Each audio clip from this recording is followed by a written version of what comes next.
soroti adalah terkait dengan laporan-laporan masyarakat yang seringkali terhenti. Ini masyarakat menunggu tindak lanjut integritas dari Bawaslu. Pada prinsipnya, proses penanganan pelanggaran sudah disesuaikan dengan Perbawaslu yang mengatur di mana laporan itu disampaikan, kemudian diregistrasi apabila terpenuhi unsur syarat formal dan material.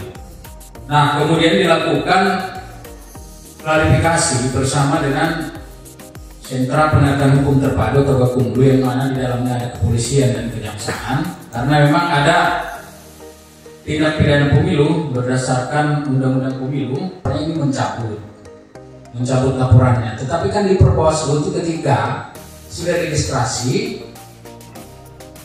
laporan itu tidak bisa dicabut, kemudian tetap ditindaklanjuti. Bahkan alat bukti yang tidak bisa didapatkan untuk menetapkan status laporan ini menjadi sebuah tindak pidana, dan itu diputuskan bersama antara Bawaslu, kepolisian dan kejaksaan. Nah, kalaupun bicara soal ada laporan masyarakat, kasus konkret ya kemarin itu ada bicara soal pencatatan nama, yang harus atau penting dikaji oleh kawan pengawas pemilu itu adalah peristiwanya ada atau tidak. Itu di proses penerimaan laporan ataupun penanganan pelanggaran. Menentukan seseorang bersalah, menentukan seseorang melanggar peraturan perundang-undangan juga tidak bisa didasari pada simpulan yang tidak didasari pada alat bukti yang cukup. Jadi kalau saya sampaikan, karena itu azas hukum yang umum bahwa menentukan seseorang itu tidak boleh didasari pada minimal 2 alat bukti. Dengan minimnya alat bukti, penyidik tidak akan bisa menetapkan prosesnya sebagai tersangka, atau penyidik tidak bisa menentukan prosesnya bila itu juga didasari pada hasil kajian atau hasil analisa kawan-kawan pengawas pemilu. Kalau tadi di fase alur penanganan pelanggaran ada registrasi awal, itu kemudian ada kajian awal. Ketika terregister, kemudian proses penanganannya berjalan dengan hasilnya adalah kajian akhir atau kajian.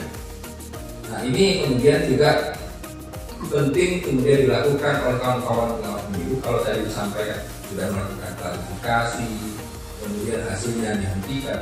Proses klarifikasi itulah yang kemudian menjadi salah satu sumber atau dasar kawan-kawan mengambil simpulan bahwa oh ini tidak bisa dilanjutkan pada tahapan penanganan selanjutnya. Oh ini bisa dilanjutkan pada proses penanganan selanjutnya. Proses klarifikasi itu pun juga dalam konteks kajiannya kawan-kawan pengawas pemilu itu juga tadi kalau saya sampaikan di awal bahwa laporan pelanggaran itu juga harus didukung dengan bukti yang cukup. Kalau misalnya dihadirkan saksi, apakah saksinya mengetahui langsung, mengalami langsung, kemudian keterangannya pun juga jelas dan terang mengenai peristiwanya. Kalaupun misalnya hari ini punya keterbatasan informasi dan data terkait yang disampaikan oleh saksi, apakah bisa didukung dengan alat bukti yang lain, misalnya ada dokumennya, surat otentiknya. Kalaupun masih juga kurang, apakah kemudian kawan-kawan pengawas pemilu bisa meminta keterangan ataupun pendapat ahli